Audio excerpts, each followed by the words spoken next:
We live in a time where the flow of information is constant, with competing voices in crowded spaces, where old school thoughts meet new school ideas. But in this modern age, we are constantly having to recreate ourselves. To understand these identities, we need to decipher the culture. This is unconventional. This is Lounge Academics.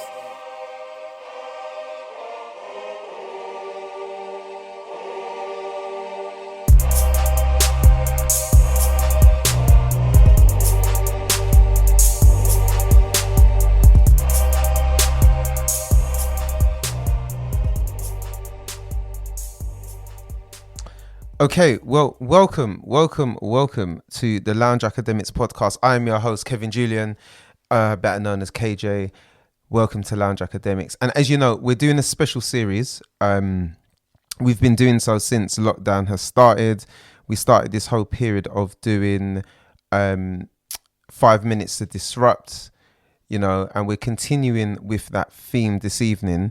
So we've got, as a start of the podcast, obviously, as you know, if this is the first time that you're tuning into our podcast, this is yet another episode. And obviously take time to follow and tune into all our other material as well.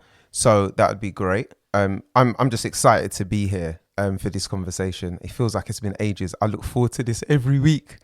I get so excited to come and do a bit of Lounge Academics. Highlight of my week it is.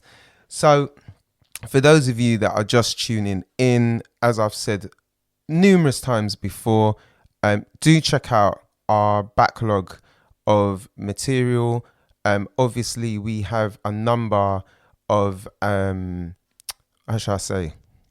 number of content and stuff that we've had over the years, so please do check it out. There should be something there for everyone, to be honest with you. And obviously, as part of this conversation this evening, I'm super excited. And there's many reasons why. Because, right, and look at me, I'm trying to multitask right now. I'm trying to do Instagram whilst also speaking on my podcast and keeping you all entertained and tuned in. So hopefully I'm doing a good job. But anyway, this is really cool because in terms of this conversation, right, I think financial literacy is really important. And I tell you what this lady is about. My guest, who's going to come on any moment soon, right, is obviously her work is all about financial literacy and financial education. I'm not going to go into too much detail about what she does because I'm going to allow her to do that when she joins us, obviously as part of the conversation. But I'm super excited, so excited about this because obviously financial education is important to all of us. It's important to our well-being. It's important to our sense of security in so many different ways. So for this particular conversation, I encourage you to tell a friend, right? I know, obviously, Paula is brilliant. I know everyone knows her. A lot of people know her in the community, and I know there's been some overlaps as well in terms of shared friends, shared colleagues. I've actually never personally met Paula. I've known about her activities. I've known about the work that she does online. I've been fully engaged with everything that she does, but I've never actually met her. But I've heard some brilliant things about her and the work that she does. So I know a bit earlier she was rushing off to go and get some food, right? Because she's literally was just walking. I saw her just power walking home. Right, not that I saw her, but I saw her feet through the Instagram story, and she's joined us now. So obviously she's here, and she's run to eat some food and to come and join us. So I'm super excited about this. I'm just so gassed. This is great. Paula Perry, the ninja. We'll talk about that a bit more, why she's a ninja. But without further ado, what I'm going to do is bring her on right now, right, and then we can obviously have a chat with her and talk to her about 5 minutes to disrupt. So I'm just going to give it some time to kind of build up. Yes, Paula. Greetings. Lovely to see you. How are you? I'm blessed, thank you. And you? I'm well. I'm very well, thank you. And did you get your dinner on? Yeah. Did you? I did. Well, if I'm honest, I kind of had 2 bites quickly, then I'm gonna have to go back after. Oh no, I'm sorry, Paula. I don't want to deprive you of food. No, no worries. It's not the one. You get me. But it's all nice to see you. Brilliant to have you. I was just saying, I'm super excited about this because I think for me, what you represent is just so cool in terms of financial education, breaking negative cycles of being, I think, especially generational cycles as well. So I'm super excited to have this conversation because you represent a topic that I'm very passionate about. And I know our community through Lounge Academics is very passionate about, as well as people who are entrepreneurs, that are people interested in investment and looking at finance as well. So it's a very important topic, as we all know. But I'm just going to keep quiet there, because what we normally do in terms of our 5 minutes to disrupt, it's an opportunity for us to shine a spotlight on our members of our community. So people who are doing outstanding stuff, however small, however big, you know, we're here to have that conversation with people and be able to kind of share that light with others, particularly in our community. So the way we normally do this is normally for the first kind of 5 minutes or so, we allow our guests to have the floor to simply let our followers know and let people know who they are, what they're about, what they do. And then we just have a flowing conversation from that, really. I've got a lot of questions, but I'm sure I'll get to them. Yeah. All right. So I'll just hand over to you now to do your bit and introduce yourself, Paula. So the floor's yours. Okay, greetings everyone. Thank you for having me. My name's Paula Perry. I run an organization called You For Us, which is dedicated to breaking negative generational cycles within the family. So I focus on areas of finance, education, and parenting. And You For Us means, I believe, when you are in your best place, mentally, physically, emotionally, spiritually, it has an impact on the us. And the us being your children, family members, your peers, and ultimately the wider community. Because when you're shining and you're in a good place, people can gravitate to you. They see the light in you and they want to know how you are doing what you're doing. So You For Us. So when you're in your best place, we can be in our best place too. So I run financial education programs. I started in 2016 because I believe I started with finance because I believe that's the core of many of our ills within our community. Many of us are not taught about anything in regards to finances. So we end up mismanaging our money, or we are living payday to payday. And I've done things within my life which statistically I shouldn't have been able to do from my background and growing up. So I've done things in my life, and I always thought, you know, if someone told me these things when I was younger, if someone showed me these things or taught me these things or led me down the way, I could have been ahead a long time further. And I just feel like sometimes we just need someone to show us or tell us how to do something, because when you don't know it, then you can't do it. So that's why I started an event called Stepping Towards Increased Finances. I have online programs. I go into schools. I teach children. I have one-to-one coaching in regards to helping people with their finances. Because again, another one of my beliefs is I believe every generation needs a step up on a ladder. So we need to build for the next generation so they can start there, build upon, and everyone's building and building and building. And unfortunately, that's not happening in many cases. Our children are kind of a couple of steps back from us. Okay. So that's my passion. I absolutely love what I do. I love elevating people. I love just seeing people shine. I've got something called a 26-week saving challenge. And some people say they've never been able to save, have been saving, and they're doing really good at it. So that's something that I absolutely love doing as well. And the one special thing I think about what I do as well is I do it from a down to people just trust me. You know, I do it in a non-judgmental manner. I'm able to connect with people because I genuinely love seeing. I'm genuine. What you see here, if you see me on the street, it's the same person. Okay. And one thing that I think is a bit different is what I teach is what I've done, what I've experienced, what I know can happen if you want it to happen. So it's not something I've read and I'm doing it. It's things that I've done and it's happened and I've achieved. Hence why I'm able to share it and feel confident in sharing it, knowing that if I can do it from where I'm coming from, you can definitely do it too. Is that enough there? Wow, that's more than enough. I think there's enough there for us to chew on, girl. That's brilliant. There's a little bit there for us to you on. Just to Definitely. add, Yeah. for those who may not know, I also teach Black history. So Yeah. I'm a co-author of a best-selling book called Black British History. It's the first of its kind. It's a school textbook dedicated to key stage 3 children. That's 11 to 14, about Black British history.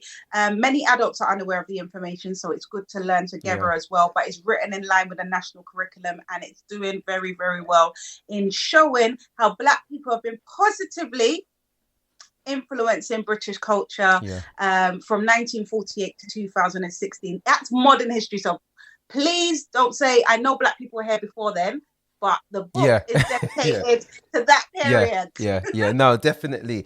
And it's interesting because I think I might need to invite you back to have a conversation, because we have got in the autumn, there is another series that I'm planning to kind of talk to, which is going to be looking at exploring race and in particular, you know, the Black British experience and our involvement in that. So it'd be nice to kind of invite you back and maybe have a separate conversation within the context of that, you know, because it's so important. There's so much that you bring, Paula. That's the thing. You bring so much. Do you know what I mean? What do we stick on? Do you know what I mean?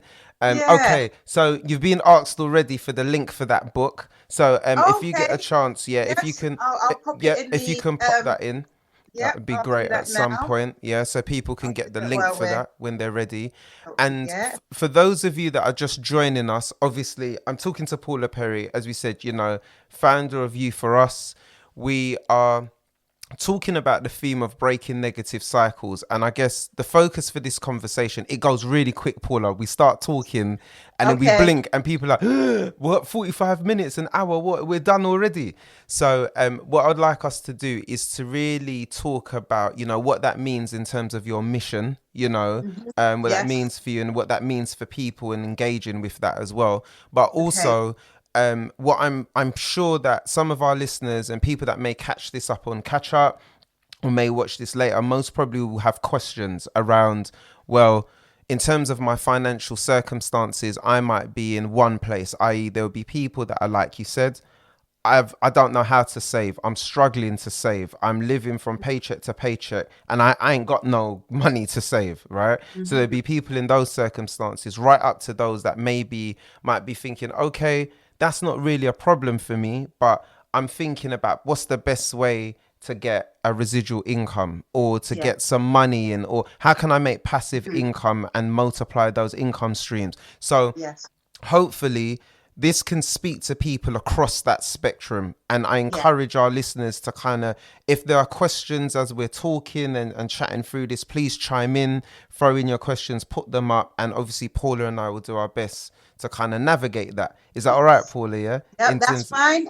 That's fine. Brilliant.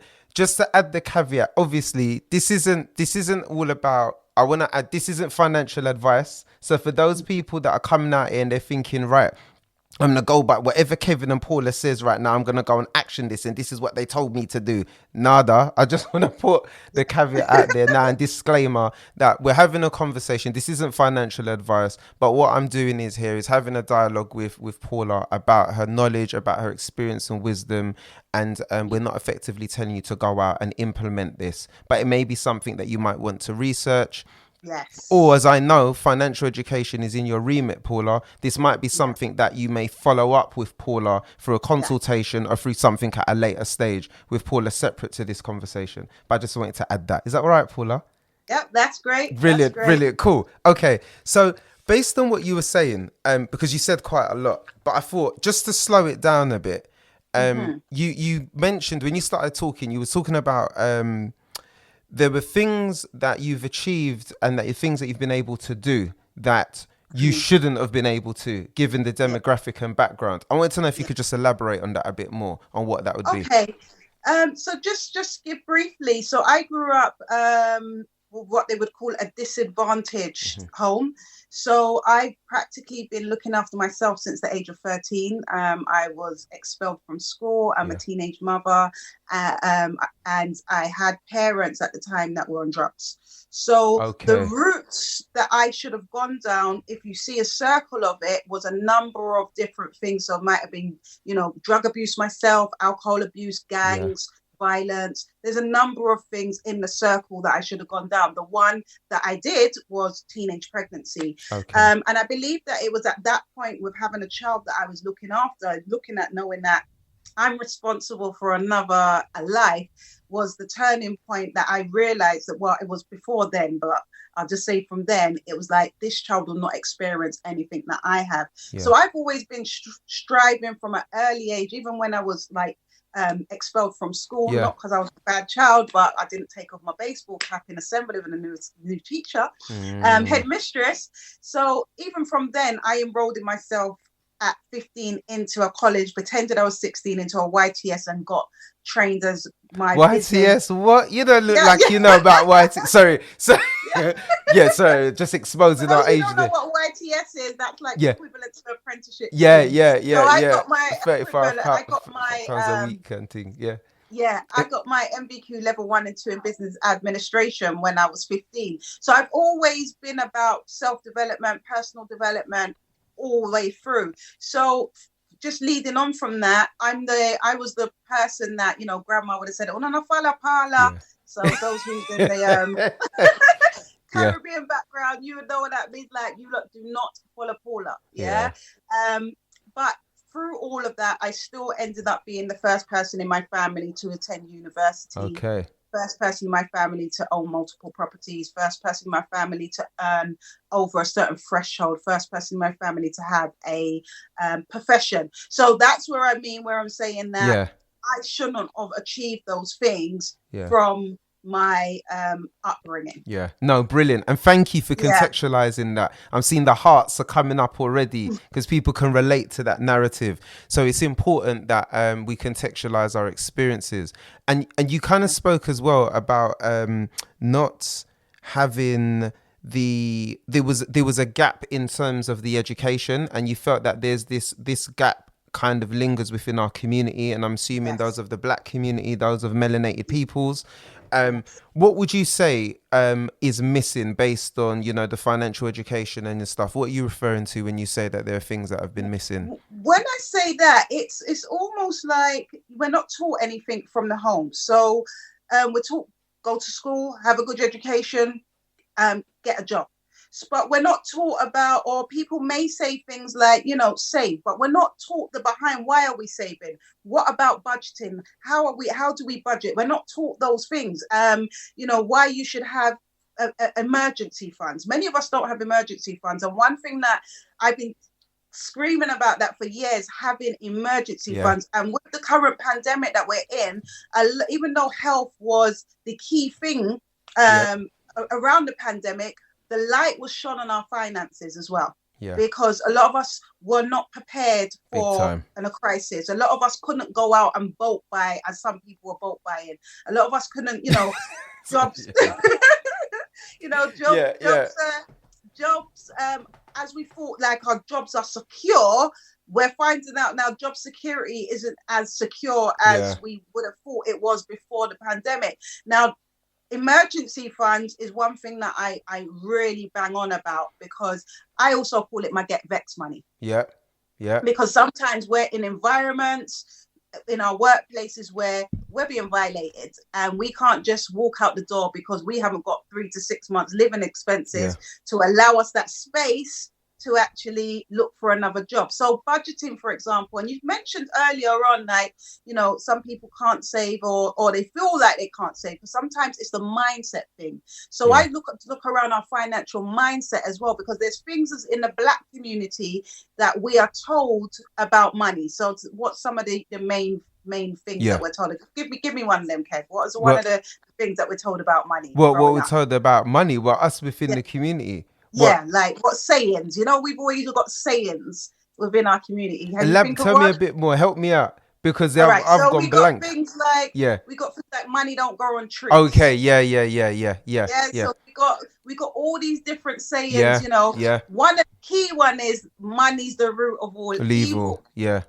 Now imagine if you, in your subconscious mind, because our subconscious mind holds everything, and that is what controls a lot of what we do, is our subconscious, not the conscious, and our decisions and our feelings. So if in your subconscious mind you've got money's the root of all evil. Mm-hmm. How would you expect to attract it and keep it? Yeah.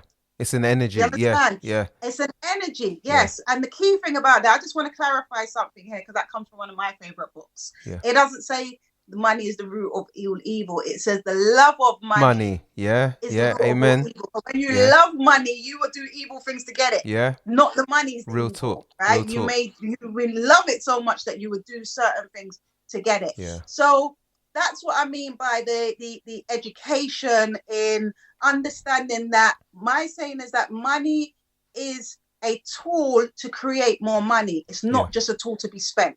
And sometimes we've got it as a tool to be spent.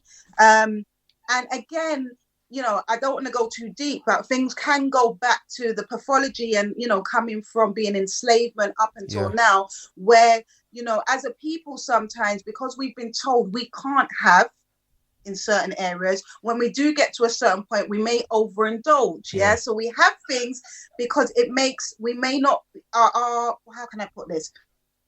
Things may not be going so well behind closed doors or behind the bank account, or, you know what I mean, or in the purse, but our external perception or our external presence gives the perception that it is. And that's something that we need to break as well. And that's something that I teach with the schools as well, with young people. Like, there's 3 key rules. Sorry, I know I get passionate, so I can't. No, it's cool.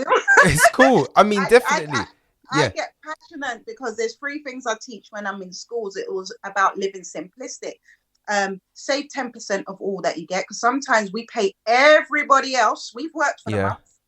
We pay everybody else, and then we look to see what can I save? Yeah. And that it should be reversed. Yeah. So 10% of your earnings for yourself. Yeah? Avoid debt, especially consumer debt. Yeah.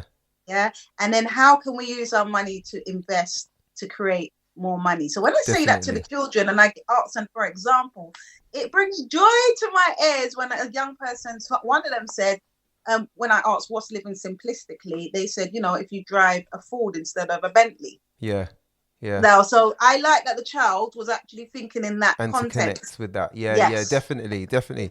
I mean, it's powerful to hear all the great stuff that you're doing in terms of the financial education, both in the schools and with children. And I guess a lot of that would be obviously rippling through and helping out families as well. And I guess, you know, looking at the wider family. And I wondered, what I'm curious to kind of think about now is you spoke about like emergency funds, security and all of that. I know what you're talking about when you're referring to these things. But if we're talking just for those that maybe are tuning in and thinking, what does it mean emergency funds? What do I need emergency funds for? Where does that come from? What? You see, the devil's a lie. It's frozen. Hold on. Are we back? Paula, can you see me? Gone blank. Yeah. I froze for a bit, you see. Enemy's a liar, boy. So what I'm going to do is you back with me, Paula? You're drinking. You see me? Yeah. Oh, I'm still here. I don't know what happened there. Yeah. Okay. You're back. Good. So we're still tuned in. That's good. But what I wanted to talk to was the idea of security funds. When we're talking about security funds and you're talking about having free form, what exactly, when we're talking about having a security fund, what do you mean by that in very basic layman terms for people? Yeah. So emergency funds is, I would say it's something that you have put away for exactly that, emergencies. Because sometimes things will happen, like our white goods may go, and that can send you in panic mode, because if you're just living on, if your living expenses is more than what's coming in, if you have an emergency, that can send you in panic mode. But if you have emergency funds put aside, that money's already there to take care of the emergency. The roof going in, a white goods might be gone. You may use your car for work and something goes wrong with the car. So you have that money. It's always better to be prepared than unprepared. So emergency funds is something that I suggest as having put, you know, your living expenses. So if your living expenses is £1,000 for argument's sake, you should have a minimum of £3,000 saved. So if something happened with your job, you had to, you know, and you would be okay for 3 months. Okay. So 3 months a minimum, 6 months really for me a minimum, but we have to grow. And what I would also say, I don't want anyone to think like, oh, you know, it has to grow. So you start from somewhere and you grow it. But the key thing is about understanding that we need to have these things put aside. Again, some people are unhappy in their workplace.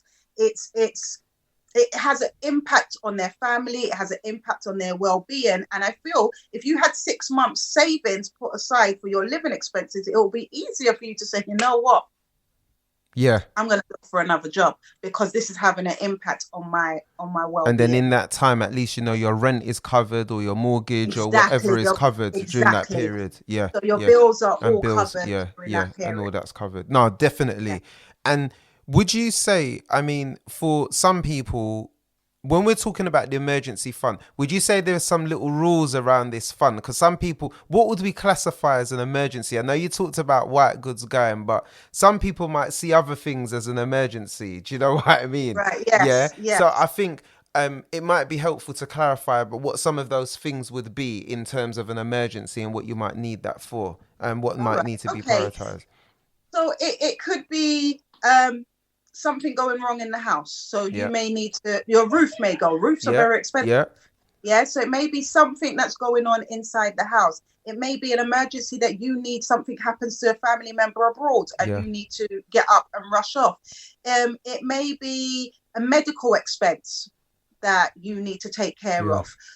So it's those things that are crucial to our life. Yeah, and all relative to, I guess, each individual, depending on what that emergency might be for them, depending. But I think normally when I've heard people talk about it, the basic rule of thumb is often around using it to look at your kind of living expenses, as you said, generally. So your rent, your council tax, your mortgage, whatever your monthly kind of food bills might be for you and the family and the kids, and that kind of totting that all up, you know, and kind of calculating that. And that's what it is.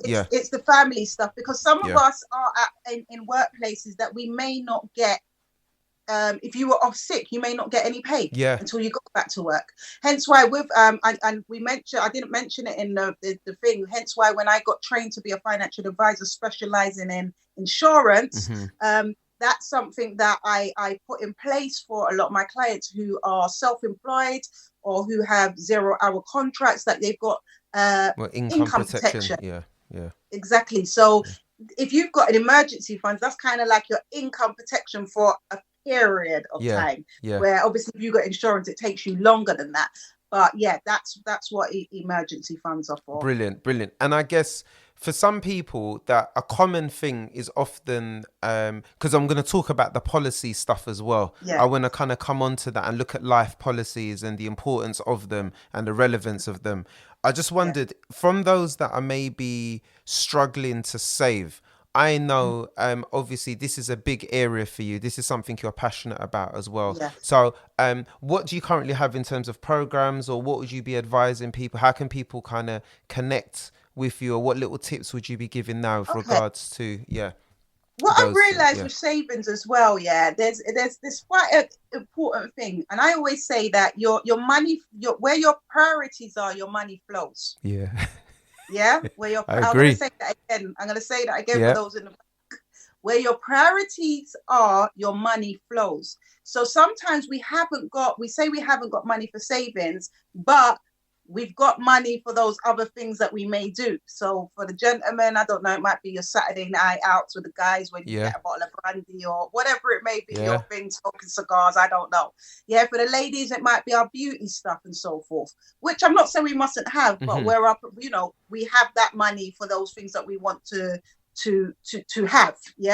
And some of those things are expensive, mind you. Do you know what I mean? So I do a savings challenge. It's a 26-week savings challenge where you can save up to £350 in 26 weeks or £1,000. Now, I know that's a long time. It may seem like a long time because it's 6 months in total, but it starts off with something small. So if you're saving for the £350, for example, week 1, it's £1. Week 2 is £2. Week 3 is £3, etc., until you get to 26 weeks. So the highest is £26. If you're starting on the higher level, week 1 is £26. Okay.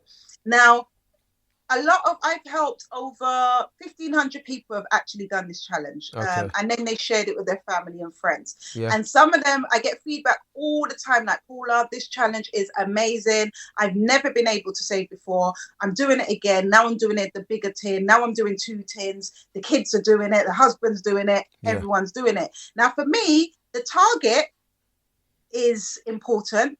Yeah, so I believe you should have your target, because what it does for you, the momentum of you seeing that money grow in a tin, because I advise you to use a tin at home so you can hear it grow. Can see it, and you can physically it's something see it tangible. And the momentum. Yeah. But the key thing for me through that, why I created that challenge, was the discipline that you gain throughout it. Yeah. So people start realizing, you know what, I'm not saving £2 this week. I've got £5 to save instead. I'm stopping what I'm doing there to make sure that money goes in my tin. Now I'm saving for a tin for the school. You know, one of the ladies said, Paula, I've started a new tin now that I'm saving in advance for the school uniform and the school things that needs. Yeah. So people start getting real creative. Yeah. Once they start saving, because they're starting to see, like, actually, this tin is growing, and I'm realizing I'm actually have got money to save, but I'm wasting. Well, I'm not going to say wasting it. Yeah. I'm using it in other areas where they might realize that sometimes it's a waste. Yeah. Some of us are smokers. Smoking is an expensive thing. Yeah. You know what I mean? And it's about what are we going to sacrifice or cut back on in order to build our finances, in order to get some form of stability, because normally our income and our expenses are meant to meet. Yeah. Whatever your income is, your expenses needs to be to meet, to be have stability. Yeah.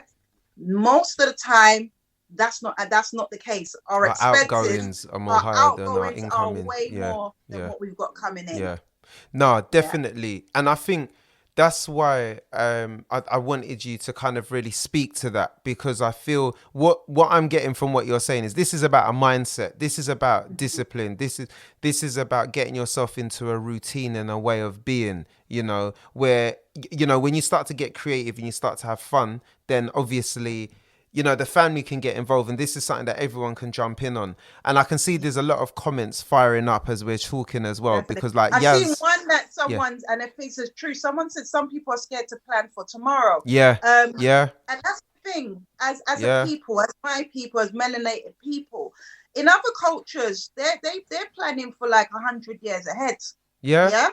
They're planning like 10 years ahead, 20 years ahead, and sometimes we're just planning for the weekend. But it's real, and it's real, and I'm not saying that in anything, but sometimes we're planning for the weekend, and we need to start getting into the habit that we're planning for our next generation. And one thing that I'm really passionate about as well is that we learn our money blueprint. So the way we manage our money has been formed from childhood. Yeah. And it's been formed from how our parents or guardians manage their money. So 99% of the time, how you manage your money now, if you really deep it or think about it, it's the same as your parents. Were they careful? Money's to be spent. Were they savers? Were they non-savers? Was money an argument in the home, or was it a happy thing in the home? We're learning through all these things. What was being said in the home, like I said, with, you know, you learn by what you hear, you learn by what you see, and you learn by the experiences that you have. Some of us may have had negative experiences that we don't even realize that we didn't get a toy for Christmas, for example, and that scarred us, and it's had an impact of how we manage our money, right? Totally. So we then go buy the most expensive things or go and be frivolous with money. Totally. When we do have it, but that's a real thing. So 99% of the time we do follow in what we see. So I might have been one of the 1%ers, because I saw that money was being wasted in my home, and I saw that how it had an impact that I didn't have. Sometimes I might not have ate. Do you know what I mean? So I saw the impact, where for me, I've always been quite careful or thoughtful with how I do things, because I've always said my children will never experience that. So obviously it had that opposite positive effect for you to go in the opposite direction and be proactive and kind of respect the power of money and look at that. And I guess, and the thing as well, sorry to cut you, I told you that I get passionate.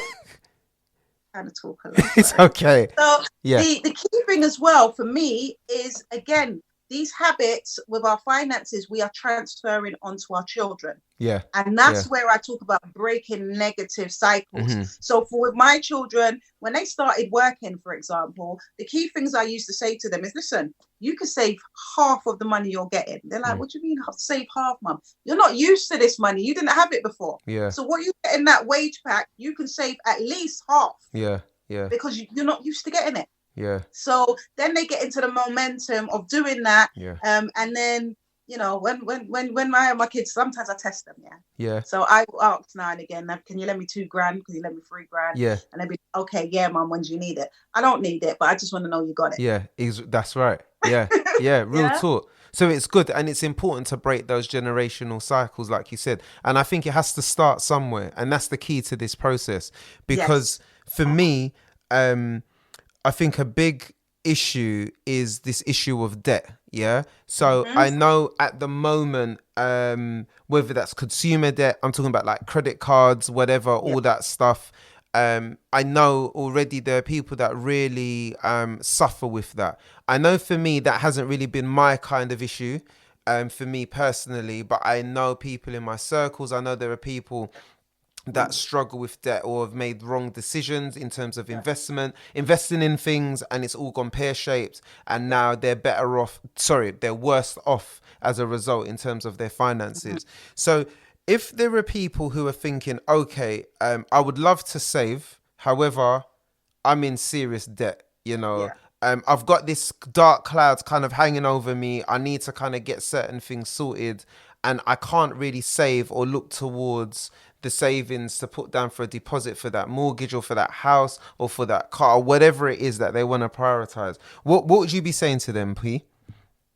I think the key thing about having debt as well, when it comes to impacting us, is that a lot of the time it's not the actual debt that impacts us, it's us not being in control of it. Yeah. It's about being in control of it and having a plan of how you're going to tackle the debt. So sometimes we just may pay minimum payment to every single credit card that we have. And guess what's going to happen? You may be paying them credit cards for the rest of your life because of the interest. And I remember, you know, in my 20s, I used to have debt. I had savings, but I had debt because I was ignorant. I liked the idea of, I just used to get credit cards to see if I could pass the credit, to be fair. Okay. Yeah. So it's a bit of a game. It was a game. Yeah. Store cards. And then, because I was so young, I liked the idea of buying stuff and I'm paying £5 back a month for every month. Yeah. Guess what? That's because of the lack of knowledge of what APR meant. I didn't know what APR meant. I didn't realize the interest that was being paid on top, and so forth. So that's a part of the knowledge that I was sharing. So going back to your question, sorry. Yeah. If you're in debt, it's about having a debt management plan of how you are going to tackle this debt. This is why budgeting is important, because what we're going to have to do is cut back on other things temporarily that we may be doing in our life. I don't know. I'll give an example. When I used to wear my weaves and have it done, that was £100 every 4 weeks. Okay. So over the period of a year, that's like £1,200 a month for the year. Yeah. Times that by 3, that's £3,600. Do you know what I mean? Which could go towards a debt. So it's about, when you break it down that way, when you break it down that way, yeah. I spoke to a gentleman, you know, I was speaking to someone who was telling me how much they smoke, and they were saying, yeah, I smoke 50 pounds. I was like, okay, a month, there's like, no, a week. So I'm like, okay, let's break that down. That's £200 a month. Yeah.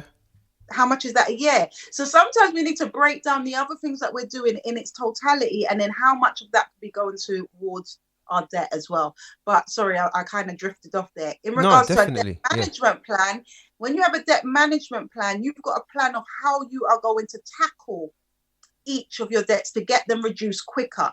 Sometimes we are scared to even pick up the phone, because I've got clients that I've worked with one-to-one that has not opened a letter for over a year. You know, they get very nervous when the door goes, when they see certain envelopes. So they're hiding under the sheets, hiding away from, Sometimes in order to tackle these things, we need to, you know, face them head on. Yeah. Face them head on. And a lot of the times, if we make these phone calls to these organizations, sometimes say, you know what, I'm in problems at the minute. I do want to pay you. What can you do for me to help me pay you? Sometimes these organizations can reduce the interest rate. They can freeze the interest rate. They can maybe give you a settlement It's and a important to time know. that you can pay for support. But because sometimes we and often we don't want to reach out for help, because when your finances are not in a great place as you would like them to be, we can get into a place where we don't want to tell anyone because we're shamed, we're embarrassed, and that can send us in a spiral. That's why I do what I do, because I want to help you. Yeah. I always say, when people say come into my inbox, I feel a bit embarrassed by that. So let me tell you Yeah. something. What you've just done reaching out to me is a sign of strength, not weakness. Right. Sign of strength. That shows me you want to change your circumstances. Yeah. But a lot of the times we keep it to ourselves because, we may be, I don't know, driving the BMW and we're sneaking in the petrol station and only put £5 in there and it's a 3-litre car.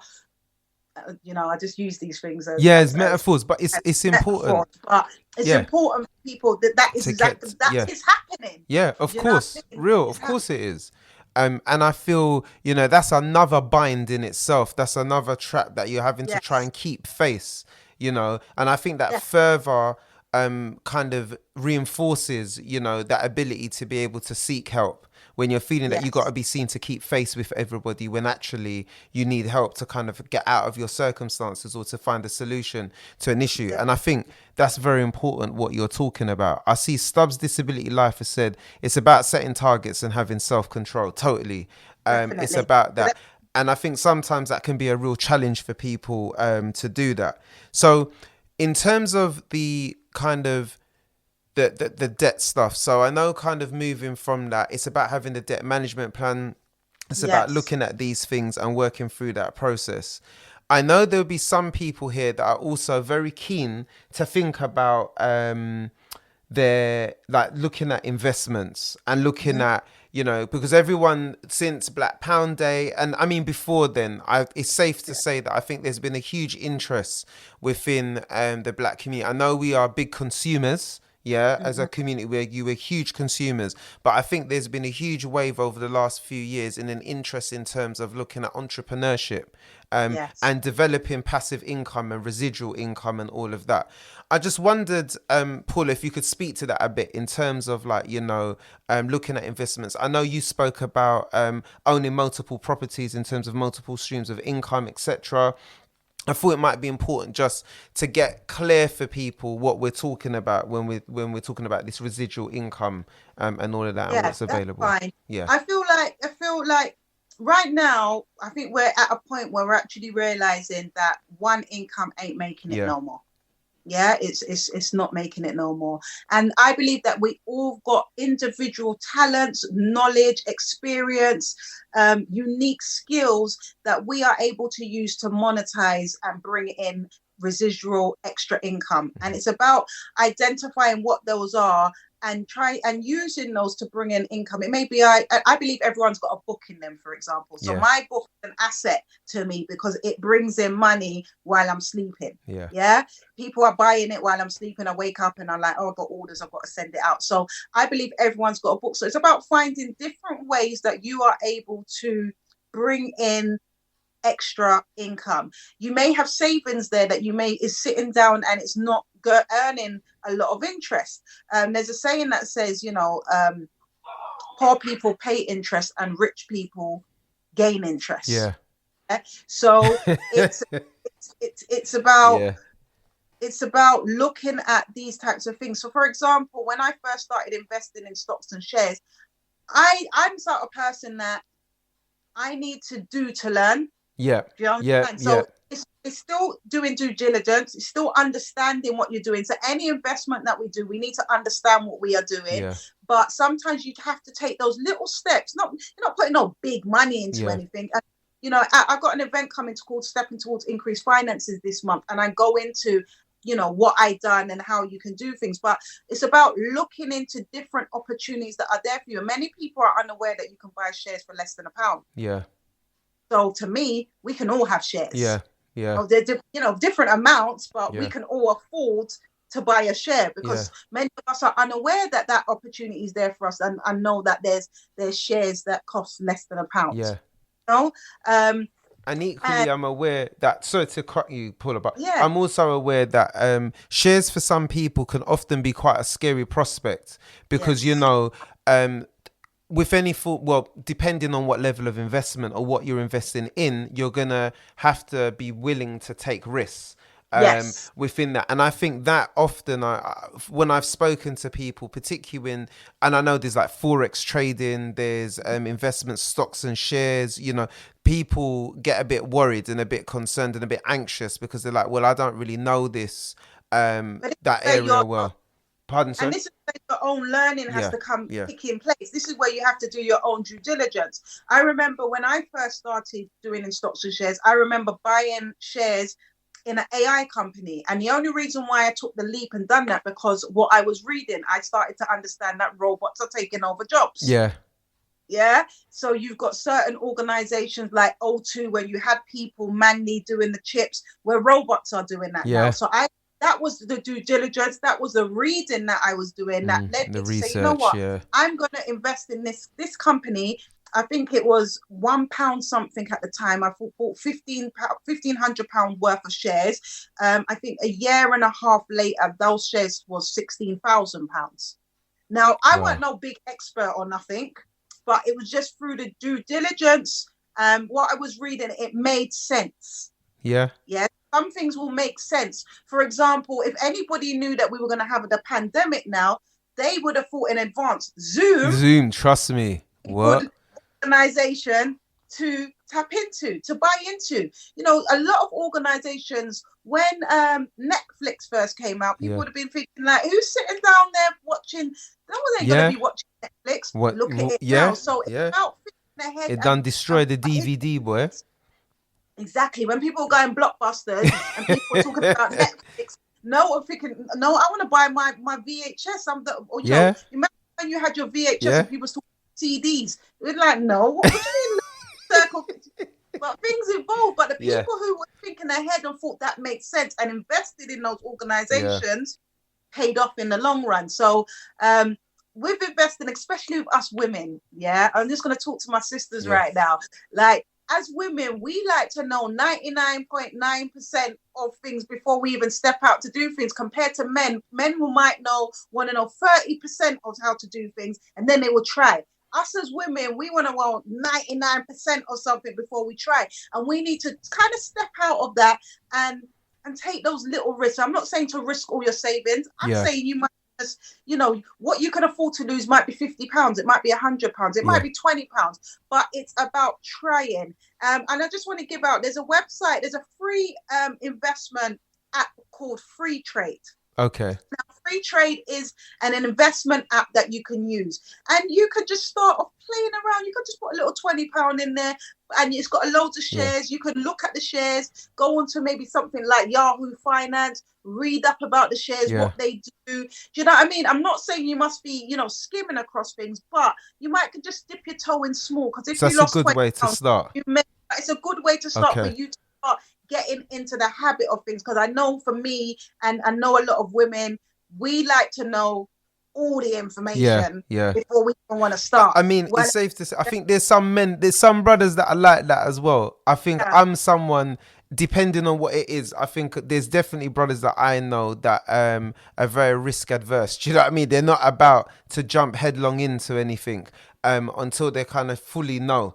Or have an understanding of what it is they're getting into. And I think I'm one of those brothers. I hold my hand up and say that. So I think it does apply. But I do think, generally speaking, I think us guys will try a thing. We are more likely to try and do something more so than, let's say, the sisters in this comparison. So I guess because I'm thinking about the time, as I said, we always get into it, and it goes quick. It goes quick. So the thing that I wanted to also speak about as well, that you mentioned a bit earlier, which I think is equally important, but I wanted us to speak to this, is around life policies and sewing into us. And I know you mentioned like income protection. There's critical illness cover. There's life assurance. There's so many other stuff. But I just wanted to kind of speak to this very quickly. Yeah. So I'm a registered FCA registered financial advisor in protection, personal protection. Now, a lot of the times when we're talking about life insurance as Black people. But let's be honest, we think, boy, I don't want to talk about my little accent comes. Be talking about death, you know.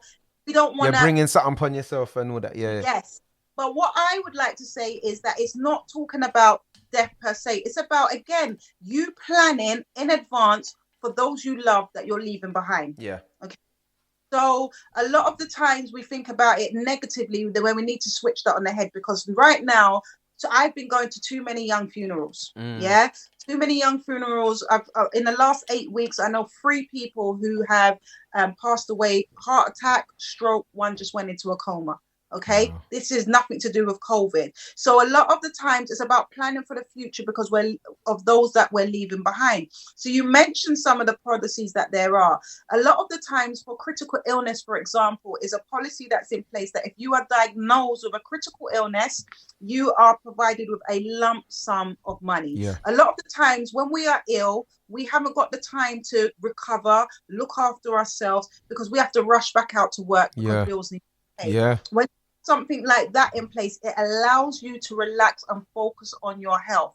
The good thing about critical illness cover is your children are also protected underneath that policy as well. So that's something that I really do love, critical illness cover. And the reason why I got trained, Kev, is because last year, was it last year? No, the year before now, my sister had a stroke on her 41st birthday weekend and had to have brain surgery, and she's still in a neuro hospital 14 months later. That made me really shocked, because if she had a policy in place, potentially the house could be adapted for her to go. That money could have gone to alterations. In the home. It's just things like that.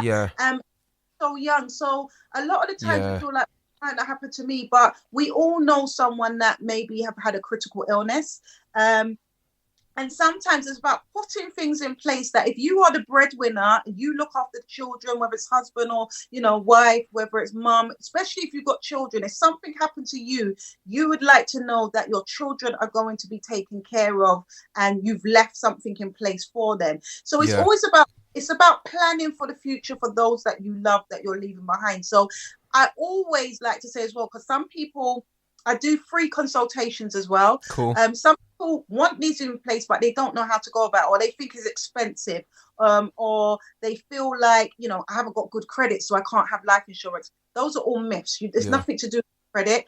Everything can be adapted to your affordability. So if you needed, for example, 100K's worth of cover because you've got you've got a mortgage, you've got children, but your affordability only allows you 30K worth of cover, for example, it's better to start somewhere and grow it. And these can be reviewed anyway.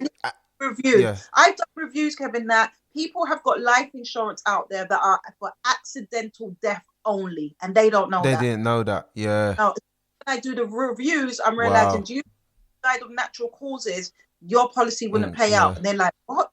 I'm like, yeah. So sometimes when we do it through the bank or we do it online ourselves, they're not able to give you any advice. So with what I do, I'm trained that I'm giving you advice. You may have a policy that's, for 250K, and I ask the question, what was your rationale for that? Because you actually need, your circumstances now, you actually need that much cover. So let's bring policy right down, for example. So it's not something to be navigating on your own per se. And obviously you offer that as a free consultation where you can support. Give you the advice, the guidance, and can put the policies in place also. I have access to the whole of the market. So I look at your individual needs and tailor your quotes to your individual circumstances. So Paula, how can people get in contact with you? So I'm sure there'll be people here that are listening, that have been tuning in, catching this on Catch Up as well, want to learn more about this, because I'm recording the audio of this, so we've got the podcast as well, so this goes up as well. So I'm sure for anyone that catches up on this conversation, how can people get in contact with you at You For Us? What's the best way?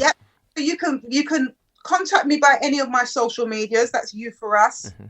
I'm happy for you to text me or give me a call. My number is 07930 578-949. That's 07930-578-949. Give me a call, drop me a text, and I'll be happy to set up a consultation for you as well, or review. If you've got something in place, thumbs up, well done. But if you've had it in place for a long time, it's always good to review it, because your circumstances may have changed, and there's new things that come on the market all the time. So I may be able to get you a more comprehensive package than what you have, or as the current times that we're in, reduce your outgoings or your premiums as well. Yeah, totally. No, thank you for that. That's really important. And I see Neil's helped by putting the up there. He's atted you. And Neil's just like, at you for us. That's brilliant. Yeah. Good. And feel free, if you want to put in, like I said, the web address or any of those details, to type that up as it comes up on the screen as well for those that are tuning in now. Feel free to do that as we're talking. I mean, this has been great. I knew this would be the case anyway, because obviously I was super excited about having you on and having this space and having this conversation. And obviously, like I said, you've delivered, then some and more. Do you understand, Paula? So it's so important that we have these conversations. For me, since I said I do like the little nickname that you've given me. Oh, yes, the ninja. Yeah, I mean, I love it, because I know this is the first time that we're actually speaking online, because we've never actually physically met. I know we have mutual circles. There are people that we know mutually as well, but I know we've not actually met. But I feel just what you do and what you say, I had to call you a ninja because you're dangerous. You know what I mean? In a very positive way, in the most endearing way possible.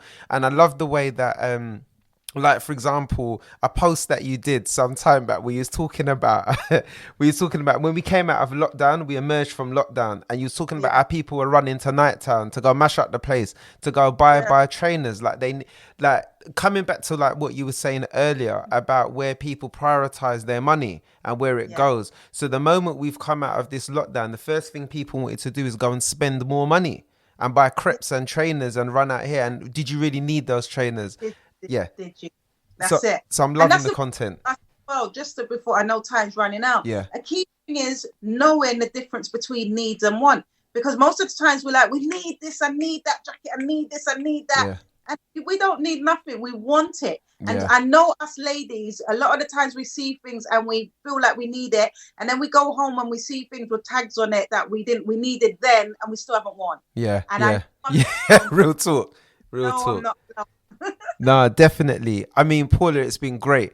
And for those of you that are just joining us now, obviously we're kind of coming to the end of the conversation, but obviously you can get this on playback anyway, because the video will go up as soon as we've kind of finished this, so people can watch back, tune in. I encourage you to connect with Paula, especially if you want to learn more about financial education, financial freedom, if you're looking at wanting to start your journey through savings, with right up through to kind of investments and looking at life assurance.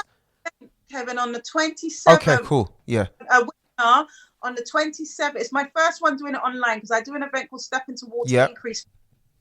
And I'm having an online version on Sunday, the 27th of September at 6 p.m. It's going to be amazing. Every time I've held it physically, I was holding back from doing it online because I like personal interaction. Yeah. I really like that. But people have been in my inbox emailing me, so I'm bringing it online. There's the early birds are out now, so if you're not interested in coming and learning more, the link is in my bio. Oh, brilliant. So you got that. So you got a seminar coming up straight away, coming up soon. You're gonna put that in there. Yeah, go and put that there. Go plug that. So that's all good. Sunday the 27th. Thank you, Neil. Neil's helping as well. So that's all good with the date. So definitely, please, I encourage you to kind of tune in, particularly because I think, like I said, this is a super important conversation to be had. We need to have this conversation, and I think it's a continuous dialogue. I don't think it ever grows old. I think we can go off in new directions with it. We can develop, we can teach others once we feel that we've had our fill, but I don't think we ever will have our fill. I think we're always forever going to be learning as circumstances changes, and I feel COVID showed us that, man. I think COVID definitely gave people a wake-up call. In terms of their savings, whether they had any emergency funds available, their income streams and all of that stuff. So it shed light on a lot of things that I think people are now thinking about getting in place. So with that said, I just want to say a massive thank you, Paula. You know, it's just been great. Long time going, long time coming actually to have you on here. So it's brilliant to meet you virtually and stuff. Thank Hopefully we'll get to Oh. meet in person sometime. You know what I mean?